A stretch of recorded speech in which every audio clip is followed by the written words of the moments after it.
craft brews and casual conversations. It is a day like all the other days that came before us, that came after us.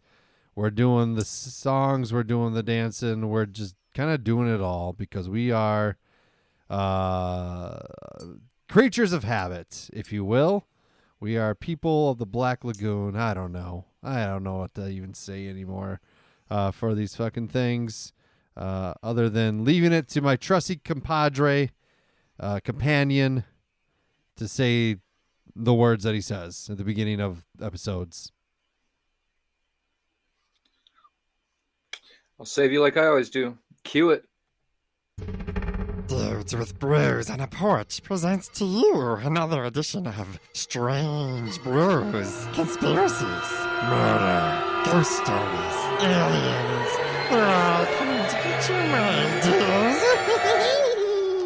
It is a Strange Brew episode, Rob. Are you ready for it? Do you have the information? Do you have the intel? I don't. Was I supposed to get the intel? No, because I have plenty of it, because that's how I do things here. But first, we have to discuss the beverages that we will be drinking.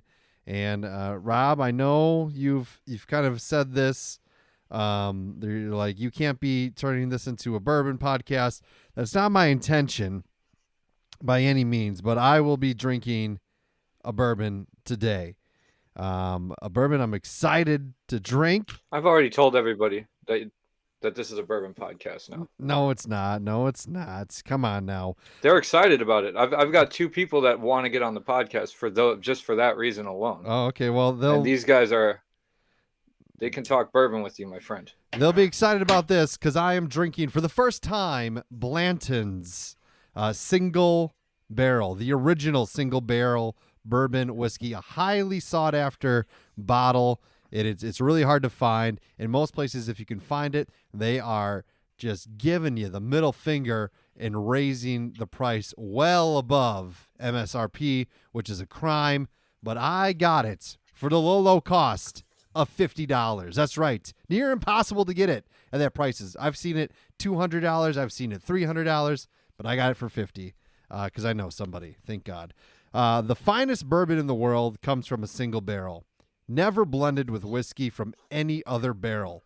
Bourbon's peak maturity varies from barrel to barrel, and only a master distiller can determine the exact amount of whiskey or the exact moment the whiskey has been aged to perfection and deemed worthy of the Blanton's label, which means no barrel of Blanton's is ready until it's truly ready.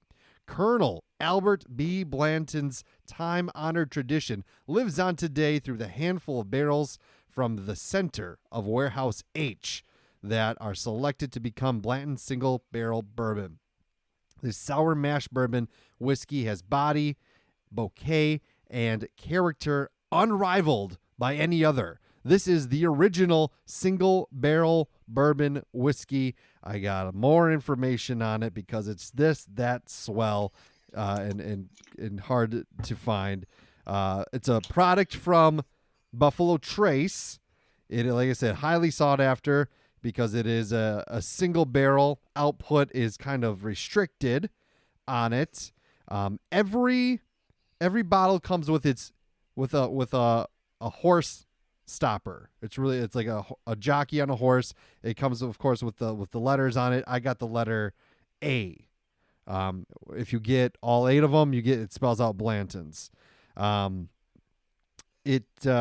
mash bill, Buffalo Trace mash bill number 2, higher rye, estimated 12 to 15%, typically around 46.5 or 93 proof, but varies on different releases. Generally aged 6 to 8 years. But of course, varies by barrel, and it's the first ever single barrel bourbon to be commercially marketed, paving the way for premium bourbon trends. Noses, on the nose, you'll smell caramel, vanilla, honey, citrus, some light spice. On the palate, you'll get a rich caramel, dark fruit, baking spices, oak, and a touch of rye spice. It finishes smooth with a little vanilla and peppery spice. And you get the horse stopper collectible. I got one. And that's all I need. Delicious. Yeah, and then it's got a real poop finish because it's bourbon still. Ooh, it's good, man. What'd you say? A poop finish?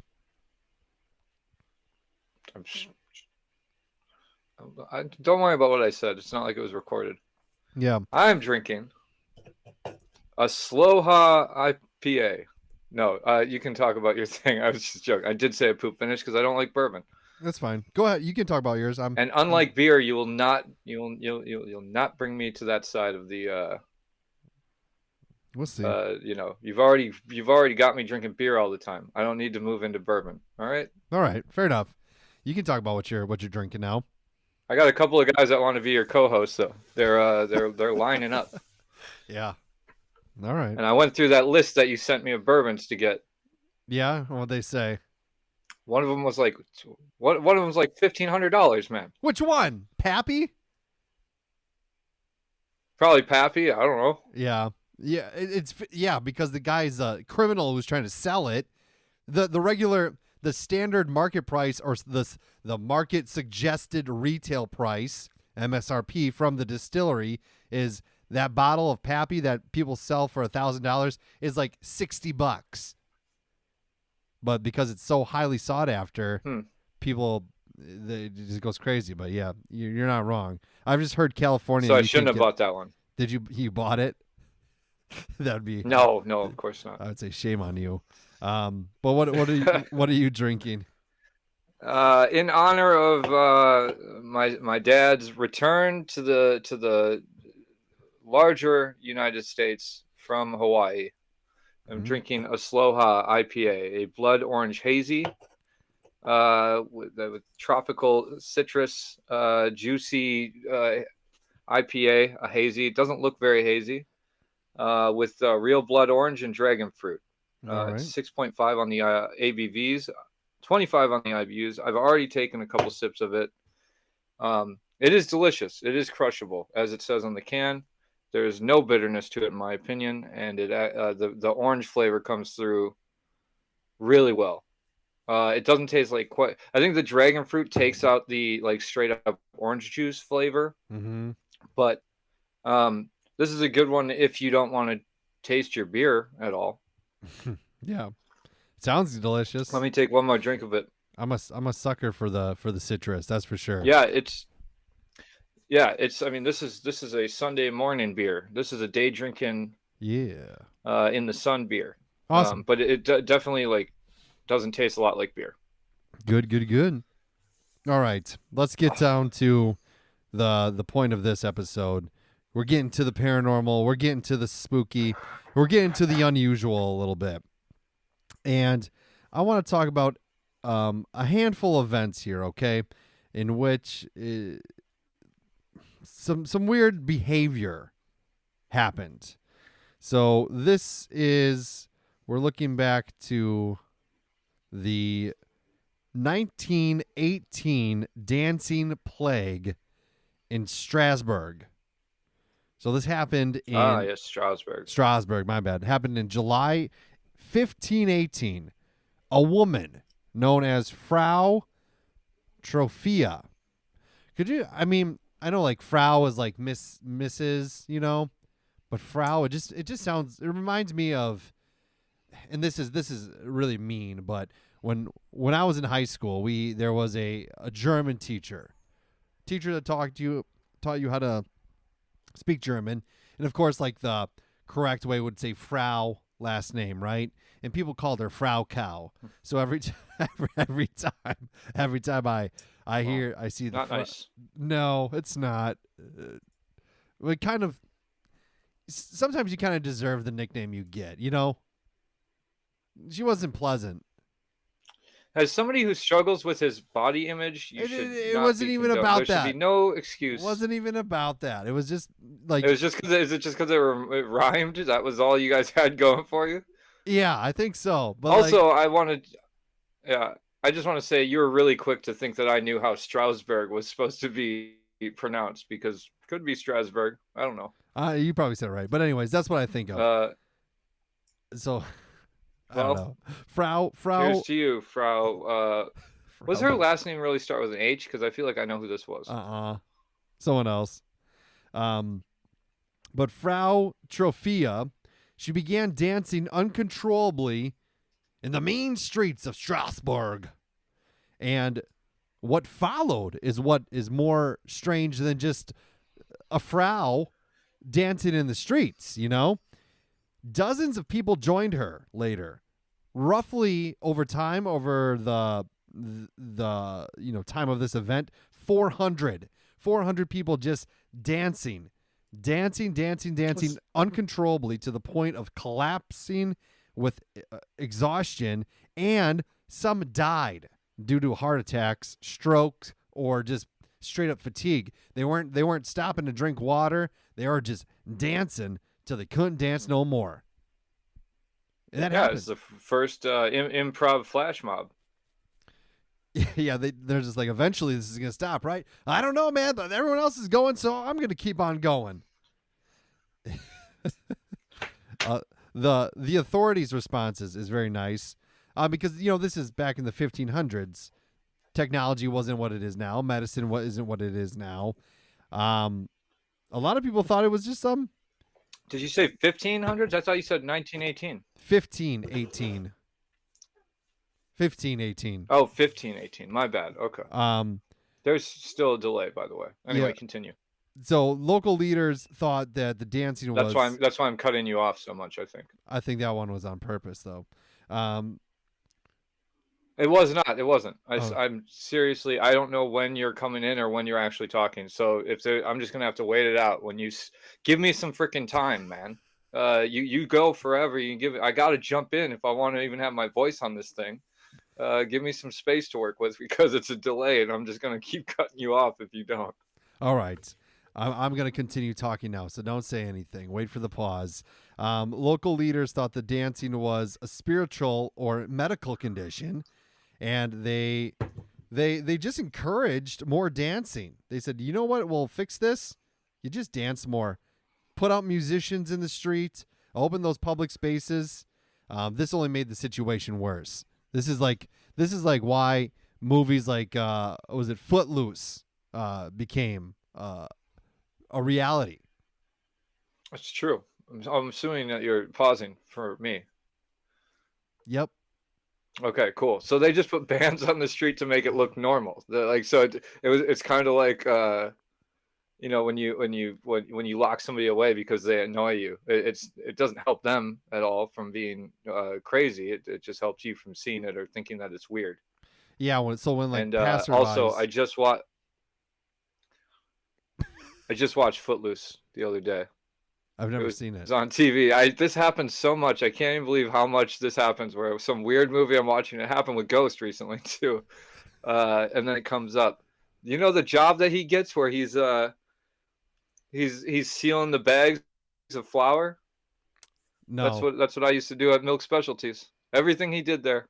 That's how he gets cut like that. That's how Kevin Bacon got cut. He was just doing movie research. I've never seen Footloose. Anyway. Don't. Yeah, you don't have to. All right. That I won't. So the some of the beliefs on to why this happened was hallucinations reported in that aligned with something called convulsive ergotism. So there was ergo or ergot, maybe it was something like that. Ergot. Ergot poisoning, I believe, right? Yep. Which not everyone in the community was affected. I am going to jump in when you say a word wrong. Okay. And but yeah, one of the possible physical symptoms of ergot poisoning includes rhythmic dancing. Why not? Could you imagine that being on a Sky Rizzy commercial? It's like, oh, Sky Rizzy could include drowsiness, fatigue, and rhythmic dancing. If that's a side effect, I would like. I don't know that I've ever danced rhythmically in my entire life, let alone due to some poison that I consumed. So that happened. A lot of people say it was like also like some I sort do of like the fact that hysteria. Sorry.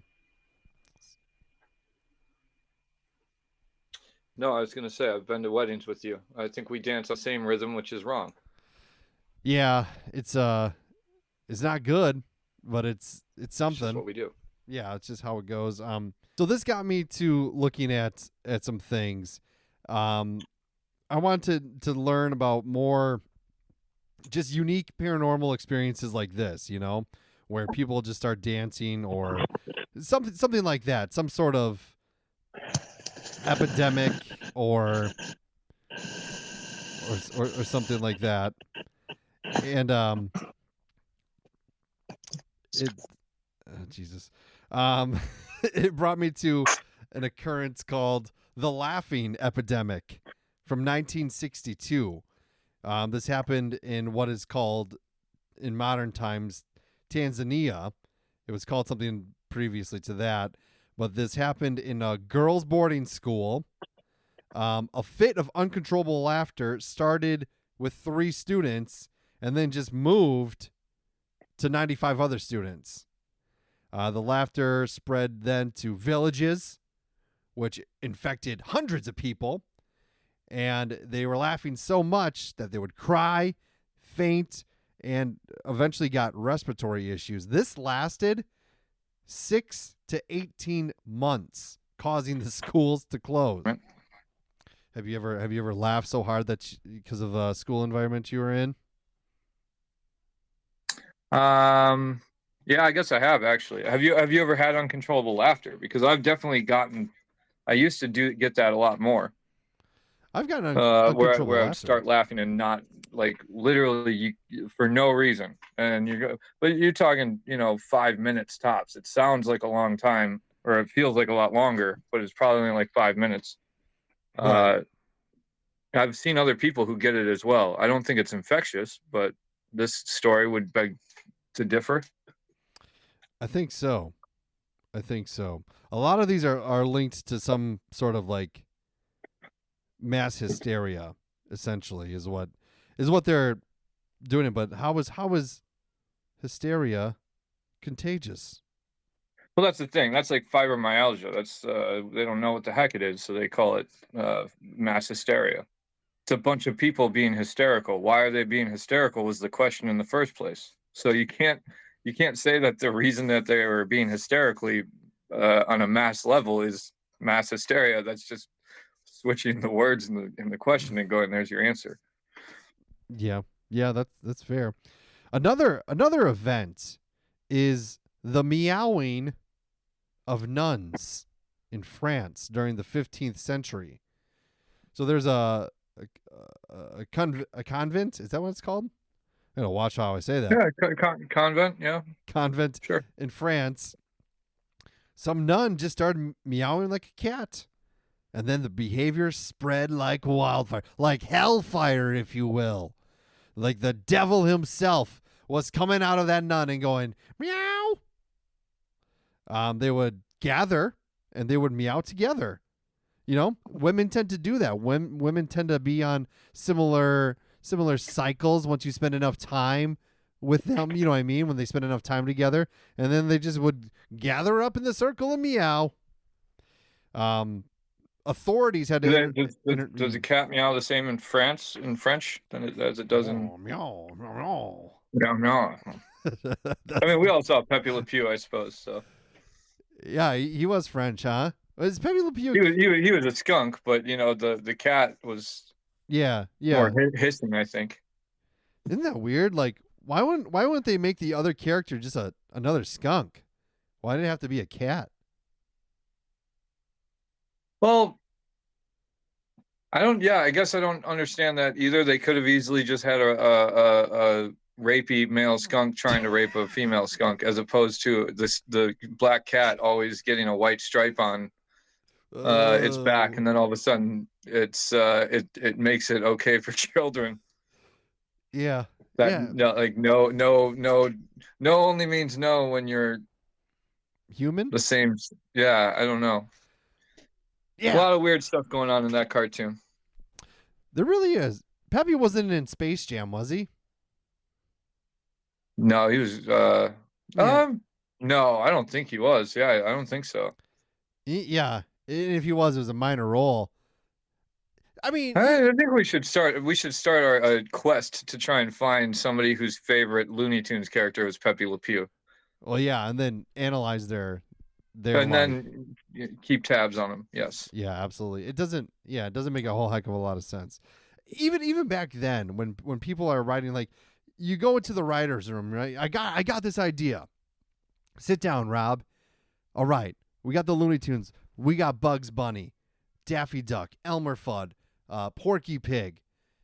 We need a skunk that's going to force himself onto another character. No matter how many times he's turned down, he keeps on pushing himself, thrusting himself onto this person, and we just make that happen in 10 different scenarios over and over again. Looney Tunes. Yeah. What is this? Another skunk? No. Get this. It's the neighborhood cat. And sometimes she'll walk under a paintbrush and accidentally get painted by a paintbrush, a white stripe. She's a black cat, but the white stripe goes down the back, and he gets confused, and he says, well, she went out that way looking like that. So I had no other option. Yeah. Well, I got to tell you this, Bill. When you said the Tasmanian devil should be a murderous carnivore that eats people, I was going to fire you, but you saved yourself today, my friend. Yeah. Good. Well, as long as it's skunk on cat. But yes, the Meowing Nuns. The nuns would just meow. I mean, it's such an insane thing that, like, so if you look at, so the ergot poisoning, that's ergot poisoning. They're like tripping or something. Right. I believe that came from the bread. I don't know if you said that because we were going through our never-ending technical difficulties. I thought I could handle it, but I was hearing you and seeing you in real time, it felt like, but you must not be hearing me in real time when I'm on my computer. Right. But so that, all right, you got poisoned. One person dances. I don't know why. Like, ergot poisoning shouldn't make you dance, but it's going to make you do something. It's kind of like if you give a bunch of people ecstasy and the first one starts dancing, they're all going to start dancing as well. Yeah. But the kids with the laughing, and then this one with the meowing, with no perceivable, like, the teachers weren't laughing at the school, I imagine. No, I don't think so. Well, it just bled into the community. But yeah, so much so that the schools had to get shut down, had to close for a while because there's too much laughter. Can't have laughter in school. Yeah, they can't have laughter in a school. Right. Yeah. With the nuns, the popo had to show up and shut it down and use threats of punishments. So, well, they're all into that. They kind of deserve that. That's their way. Then it stopped. So after the threat of punishment? Yeah, I guess. And the theory is just more mass hysteria due to the highly stressful and repressive environment that the nuns were in. I mean, the brain does snap at some point, but what like, to me, it's mass hysteria continues even upon threat of punishment or retribution. These nuns just wanted to get out of nunning for a while, so they decided, let's all start meowing. Agatha, you go first. It's a good name. That was a good name to pull. Another more mass hysteria. Cats and dogs living together. The Mad Gasser of 1944. Oh, this I know. The Mad Gasser from in London, right, or in England? Nope, from Mattoon, Illinois, USA, baby. Residents, Seriously? yeah, the residents reported being attacked by an unseen figure who sprayed a paralyzing gas into their home. The victims would puke. They would experience temporary paralysis. Nobody was ever caught, and a gas source was never found. Sorry, I'm mixing it up with a serial murderer that killed a lot of people in the wake of the bombings that happened in England in 1944 or whatever. Oh, yeah. That other Uh, one. He wore a gas mask, Oh. I believe, but it was on a. We're going way back to early days here. It was on a documentary series about serial offenders that I was watching. There was the Mad Gasser, and then there was this other guy, and a whole bunch of them. But the Mad Gasser thing is actually terrifying. If you were somebody that, because I'm pretty sure like they would see him outside their houses and stuff. Yeah. Yeah. And then all of a sudden there were just like tons of reports of this guy, like of people, of it happening all over the place. But I really do feel like this one is mass hysteria in the sense that a lot of those instances were people's fears like getting the better of them. They're afraid of what's beyond the light line in outside their house, and they started like there were reports of the Mad Gasser that made no sense. Like that like there's no way that this guy could have, if it was a real person, it could have like been him in all of these instances. I'm not saying it wasn't him in a lot of them, but yeah, that's a very interesting tale, the Mad Gasser. I wish I would have known about that. I would have rewatched that episode. Yeah, it was more they said it was like likely fueled by wartime fears and paranoia. World War II was going on. Yeah, because somebody floated the idea that Nazis were here, or somebody like that was one of the things where it was like, oh, they're coming to take over the United States. Mm-hmm. And then like it started with one lady going, there's a guy outside my house, and then like she got sick and vomited, and they found something in her system. I don't even know if they knew that it was a specific dude that did it. Does it say if they found anybody? I don't know. They never found anybody. They never saw it. So it was yeah. Just so that one literally might have been hysteria all around, or just like a massive gas leak. Who knows? Was it in? It wasn't where PG&E works. Was it? I don't know. Let's not get into it. Don't worry about that. Mattoon, Illinois. That's where it was. Yeah. Of all places, there should not be that much fear of anybody invading Mattoon, Illinois. Right. Don't worry. If you're listening from Mattoon, you're safe. Well, you're going to hear about the invasion well before it gets to you. Hopefully. I promise you that. Hopefully. There is hey guys, where do you want to invade the United States? I was thinking Mattoon, Illinois. I was listening to that podcast with those fellas, and they mentioned a Mattoon, Illinois. I think I'd like to peruse those streets and, see what we can do. What's your reason for that? Well, there's not a lot of people. There's no military advantage, but they get scared real easy over there in Mattoon.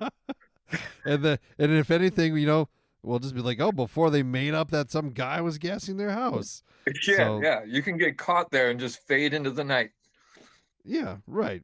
It'll be okay, boss. No worries about us. No worries about us. Mattoon is a city in Illinois, population of 16,870. So not, smaller place. Not the smallest. Half the size of where we grew up when we were growing up. Yep, just about.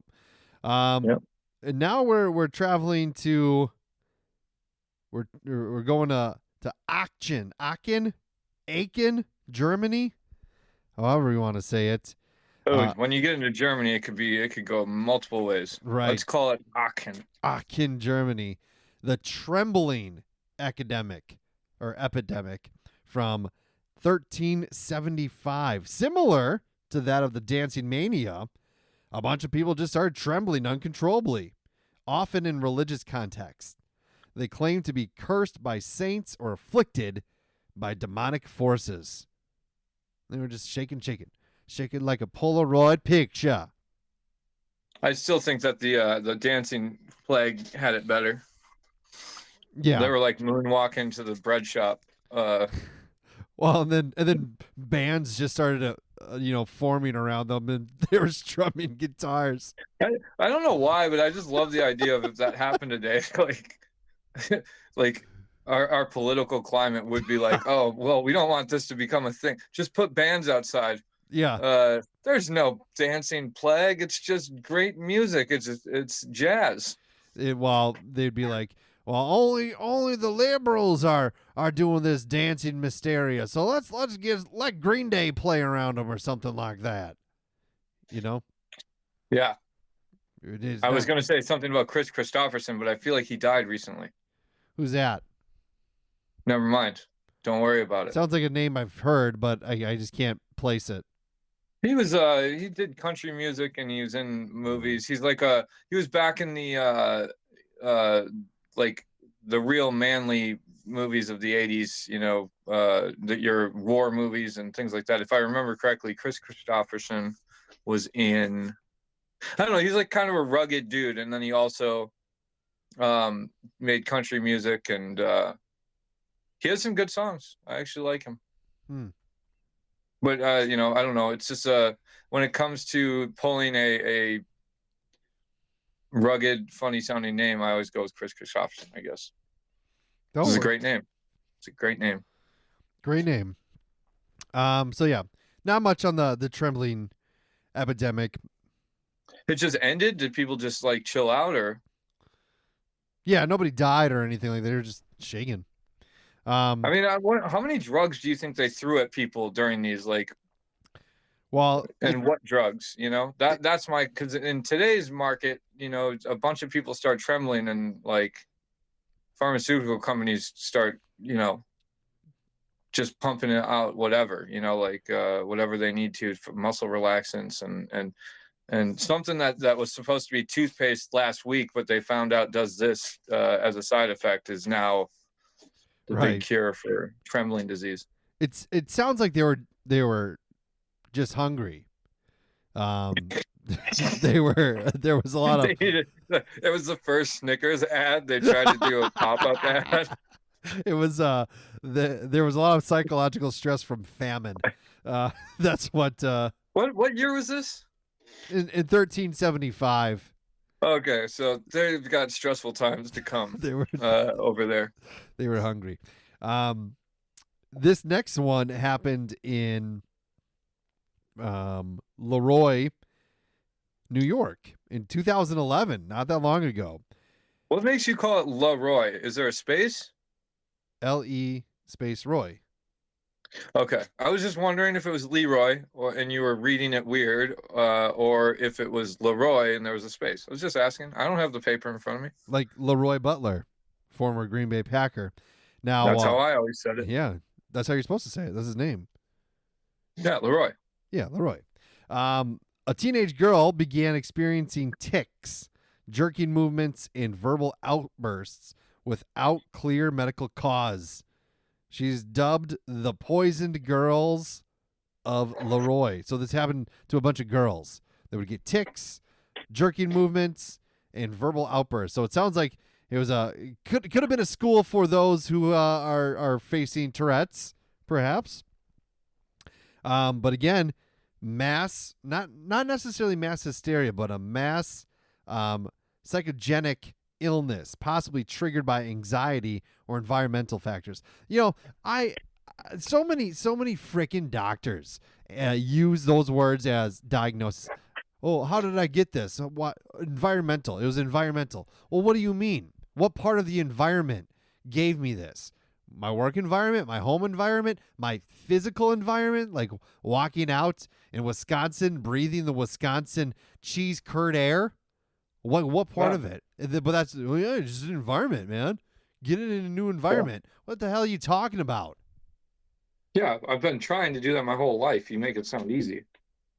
Right, yeah. I will say this. Do you think you're prone to mass hysteria? I'll ask you. Am I Yes. prone to mass hysteria? Do you think that you would? Do you think you could find yourself if you were in that village where people? Well, no, because that's ergot poisoning. Let's say you were in the Mad Gasser town of what was it? Hamet, Illinois. Mattoon. Mimosas. Mattoon. Mattoon. I don't have a memory anymore. If you were in Mattoon, The Mad Gassers Do you in think Burbank.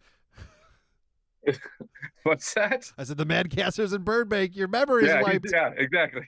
So you've answered my question. First thought goes to the Mad Gasser.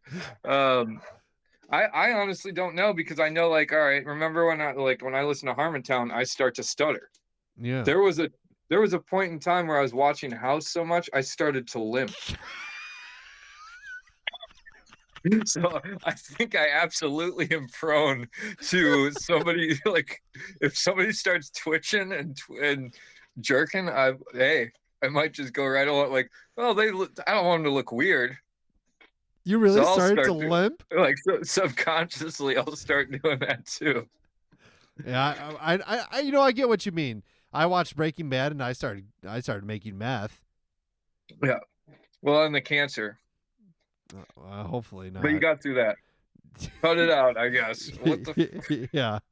Yeah. Speaking of which, I gotta get some more moles checked out. But I've actually got to get some spots checked out myself. yeah, We're getting man. to that age. Yeah, man. I don't know. I think like, if enough people like in my block in my neighborhood are like, yeah, like a Mad Gasser situation. If enough people told me about it, I'd be like, there's a Mad Gasser on the loose. And then like anytime I saw like a strange person playing pickleball across the street, I'd be like, is that them? Could it be? Yeah. I can't say that I've ever watched a show and started to become I'm not proud of it. Share characteristics. How do you just start limping? I don't know. I realized I was limping, and then I was like, my leg doesn't hurt. What is this all about? Oh, wait. Did he get surgery on that one? And he goes, not this leg. He wrote not this leg on it. Oh, God. I legitimately, I remember so clearly, like being like, it has to be. I have a problem. I have to really be careful about what I ingest in terms of entertainment, because if I get sucked into something, it affects the way that I think. It affects the way that I act. So was the time where you walked into the local airport and asked them what was really happening in the sky? Were you watching the X-Files at that time? I was watching the X-Files at that time. Huh. Yeah, everything makes sense now.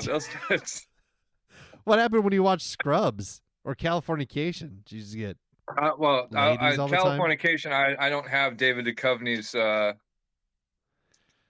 oozing, machismo charisma to let that affect me.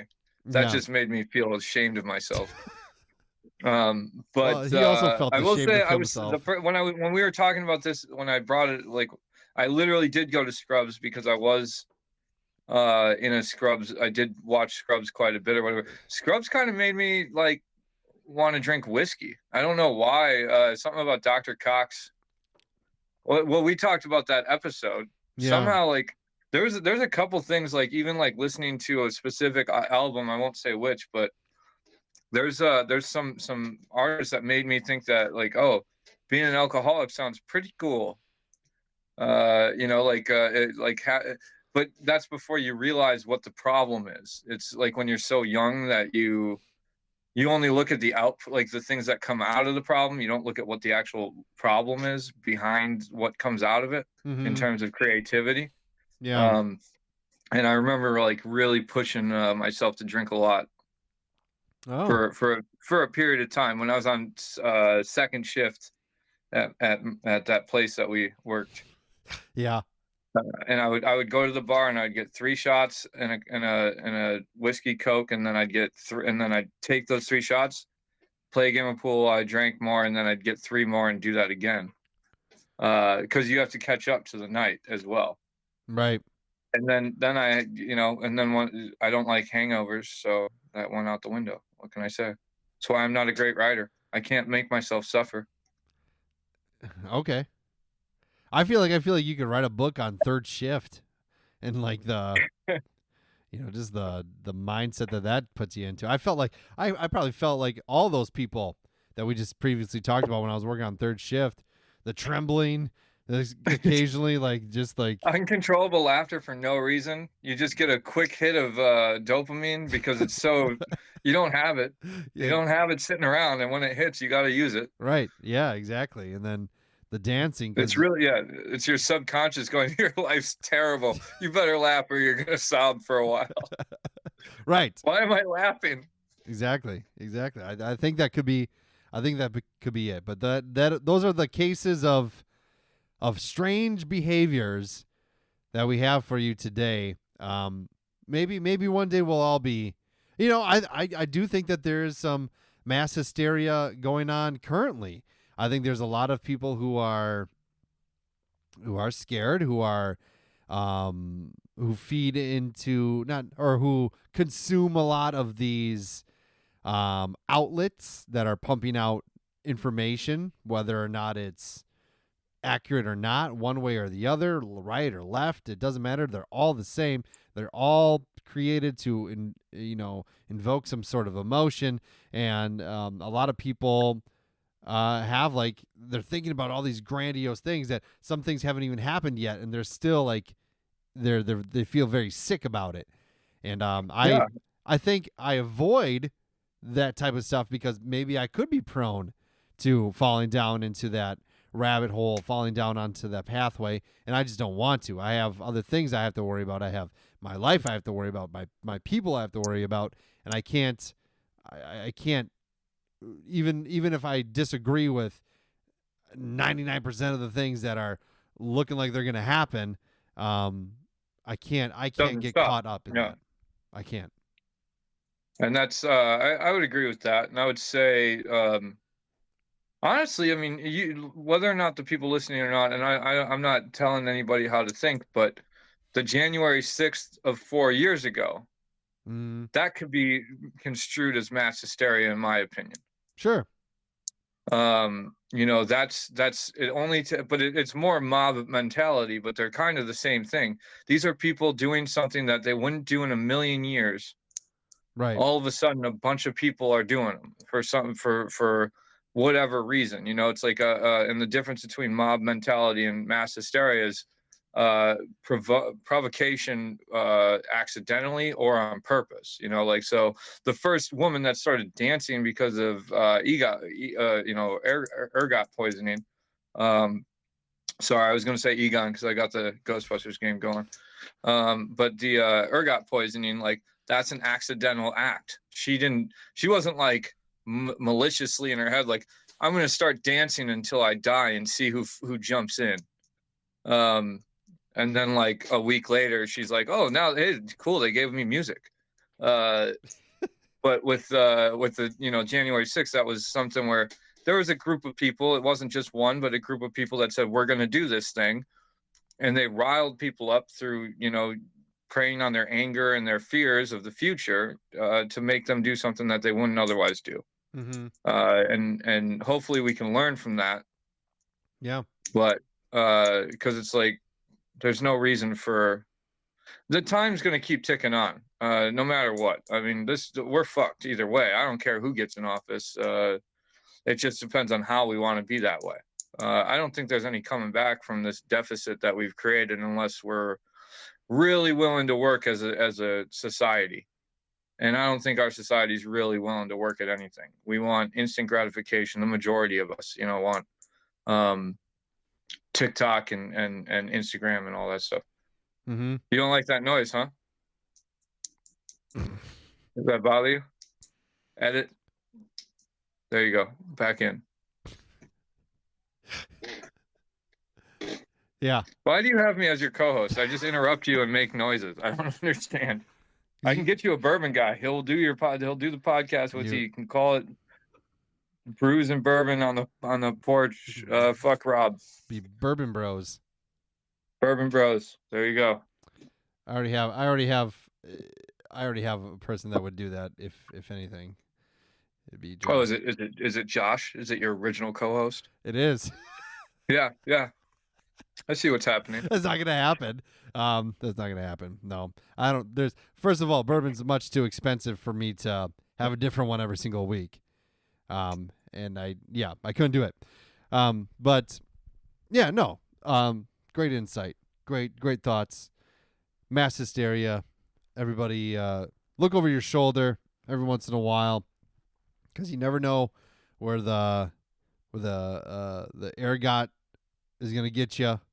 Could be in your bread. I never caught the Mad Gasser. The Mad Gasser could be on the loose, and you know you could walk around the corner and a nun will be meowing.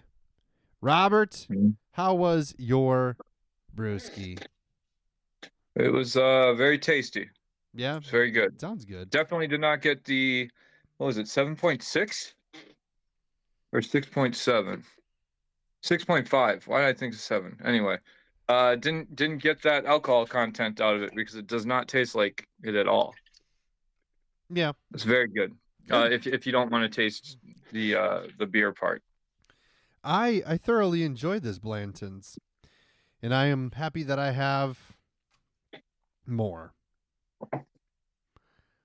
Well, now you got yourself a sweet little bougie bourbon glass, I see. This isn't a bourbon glass. This is actually a beer flight glass, but it's perfect for a bourbon pour because, you know, it's got a 3-ounce line on it. So I know I don't ever put it up to 3 ounces, but I know I can fill it up halfway and get about 1.5 ounces for the pour, and then maybe I'll get 2 every once in a while if I get a little crazy. But no, it's really good. It's handy. I can just sip it. I like it. Don't It's real fucking nice. judge me. I'm not judging. Yeah, I saw that look. I was judging a little. It was good. Have you found any of those bourbons that I gave you the list of? Yeah, there's some places that have some of them.